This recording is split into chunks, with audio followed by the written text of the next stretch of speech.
তো আজকে আমরা ট্রাই করবো একটা নতুন জিনিস, যেটা তোমরা দেখলে অবশ্যই অবাক হবে। তো এর জন্য নিয়ে নিচ্ছি আমরা অল্প কিছু চাল, আর এর সঙ্গে নিয়ে নিয়েছি একটা কাঠি, এই যে কাঠি, আর এর সঙ্গে নিয়েছি আমরা একটু সামান্য তুলো আর একটা বাটি, ব্যাস। আর লাগবে একটু সর্ষের তেল। এই কটা জিনিস নিয়ে আমরা একটা নতুন জিনিস ট্রাই করবো আজকে। তো প্রথমে যে চালটা আমরা নিয়েছিলাম সেটাকে একটা পাত্রের মধ্যে আমরা ঢেলে নিলাম কিছুটা।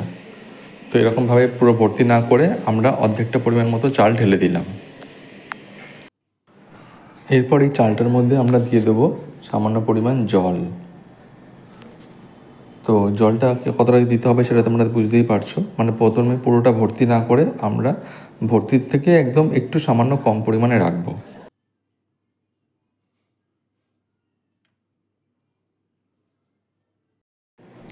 এরপর যে কাঠি আর তুলো আমরা প্রথমে দেখিয়েছিলাম, সেই কাঠিটাকে আমরা তুলোর মধ্যে ভালোভাবে পেঁচিয়ে নেব।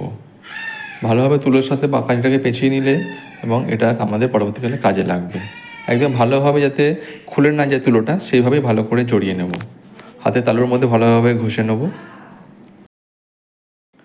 তো এইভাবে আমরা এরপর যেটা আমরা রেডি করেছিলাম এই কাঠি সমেত তুলোটাকে আমরা মাঝ বরাবর বসিয়ে দেওয়ার চেষ্টা করব। খুবই সাবধানে বসাতে হবে যাতে এটি পড়ে না যায়। এবং বসানোর পর এটির উপর আমাদের যে সর্ষের তেলটি ছিল সেটিকে আস্তে আস্তে করে এর উপর ঢালতে হবে। এবং ঢালার সময় খুবই সাবধানে ঢালতে হবে যাতে এটি পড়ে না যায়। এভাবে আস্তে আস্তে করে ঢালতে হবে। আর এরপর এটি বসানো হয়ে গেলে একটু আগুন নিয়ে এটার মধ্যে আমরা জ্বালিয়ে দেবো। পুরো প্রদীপের মতন এটা আস্তে আস্তে জ্বলতে থাকবে এবং পুরো ঘরটাকে আলোকিত করতে থাকবে। এবং এটি একটা ভালো জিনিস হচ্ছে, এটা আমাদের অনেকক্ষণ জ্বলবে। তো সুতরাং কারেন্ট চলে গেলে হঠাৎ করে যদি আমরা এমার্জেন্সি কোনো কিছু না পাই, তো আলোকিত করার জন্য এই জিনিসটা আমাদের খুবই কাজে লাগবে।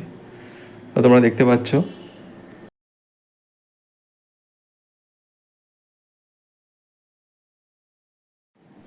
আর এই ধরনের আরও নতুন নতুন ভিডিও দেখার জন্য চ্যানেলটিকে অবশ্যই ফলো করো।